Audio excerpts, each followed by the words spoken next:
আমের সিজন আর আম দেখাবো না, সেটা কি হয়? আরও যদি হয় নিজেদের গাছের নিজের হাতের কুড়ানো আম। হ্যালো এভরিওয়ান, আসসালামু আলাইকুম। আশা করি সবাই ভালো আছেন। এই যে আমার হাতে আমটা দেখছেন, এই আমটা কিন্তু রাজশাহীর যে কোনো আমের চেয়ে খেতে অনেক বেশি মজা আমাদের কাছে। যদিও রাজশাহীর মানুষ শুনলে হয়তো বলবে যে বরিশালে আর কত ভালোই বা আম হয়। যেটুকু হয় আলহামদুলিল্লাহ, মানে আমরা খেয়ে খুবই তৃপ্তি পাই। মানে আমের সিজন যতদিন থাকে তার ভিতরে অর্ধেকটা সময় আমরা আমাদের বাড়ির গাছের আমই খাই। তো সকালবেলার ভিডিও এটা, একদম সকালেই বলা যায়। তো এই যে সৌন্দর্যটা দেখেন, এই সৌন্দর্যটা কিন্তু সবাই উপভোগ করতে পারে না। মানে অনেকেই বলে যে হ্যাঁ শুধু গাছ, তো এর আবার কী সৌন্দর্য, কিন্তু যাদের দেখার মতো চোখ আছে তারা কিন্তু এটা দেখলে সত্যিই বলবে যে আসলেই খুব সুন্দর। মানে বড় গাছের উপর যখন রোদের পুরো আলোটা পড়ে তখন কিন্তু গাছগুলো দেখতে আরও বেশি সুন্দর হয়ে যায়। তো সকালবেলা থেকেই একদম মেঘমুক্ত আকাশ, আকাশে একটুও মেঘ ছিল না। আর সেই রকমের গরম, মানে প্রচণ্ড গরম। এই যে একটা সাদা জবা ফুল ফুটেছে, এগুলো সব কিন্তু আমার চাচাতো বোনের হাতে লাগানো গাছ। ফুলটা খুব সুন্দর ফুটেছে, আরও ছিল, তো ও এখন এখানে থাকে না, তাই সব গাছগুলো এখানে নেই। তারপর বাসায় চলে আসলাম। এই যে মাঠের অবস্থা একদম রোদে ভরা। তো উত্তর দিকে দেখছিলাম যে একটু হালকা হালকা মেঘ জমতে শুরু করেছে, যদিও বৃষ্টি হয়নি বা বৃষ্টির কোনো সম্ভাবনাও ছিল না। তো এসে রান্না বসিয়ে দিয়েছি মুরগির মাংস দিয়ে। তারপরে কচু রান্না করব। এটা হচ্ছে সাহেব কচু, আমাদের এদিকে সাহেব কচু বলে। এই কচুটা খেতে খুবই মজা। আমার কাছে যে কোনো কচু তরকারি খেতেই অনেক মজা লাগে। আর যদি একটু মাংস দিয়ে রান্না করা যায় তাহলে তো কথাই নেই। কচুর যে কোনো আইটেম কচুর আমার কাছে খুবই ভালো লাগে। আর মাংস দিয়ে এভাবে রান্না করলে, এটার ভিতর গরুর মাংস দিলে তো আরও বেশি মজা হয়।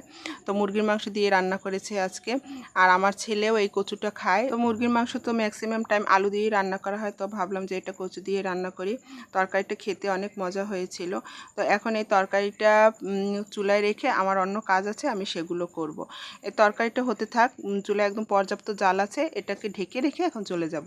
তো এই যে দেখুন, এগুলো হচ্ছে সকালের কুড়োনো আম। যখন সকাল বলতে মানে ফজরের আজানের আগ থেকে এই আমগুলো কুড়ানো হয়। আব্বু কুড়ায়, আমি কুড়াই, আম্মা কুড়ায়।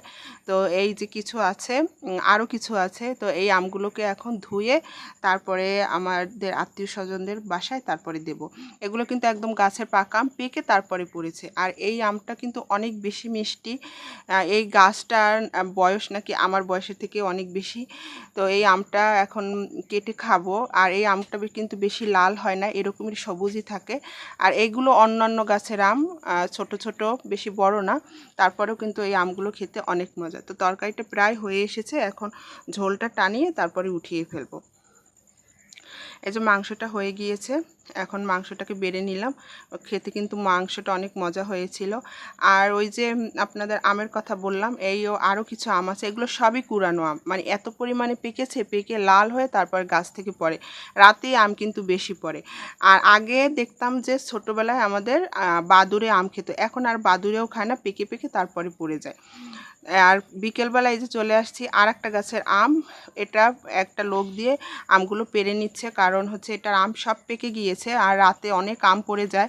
তো বাড়িতে আরও অনেক ছোট ছোট ছেলেপেলে আছে, মানুষ আছে, তাদের জন্য পাওয়া যায় না সব সময়। তাই এগুলো পাড়িয়ে নিল। সব পাড়ানো হয়নি, কিছু পাড়িয়েছে।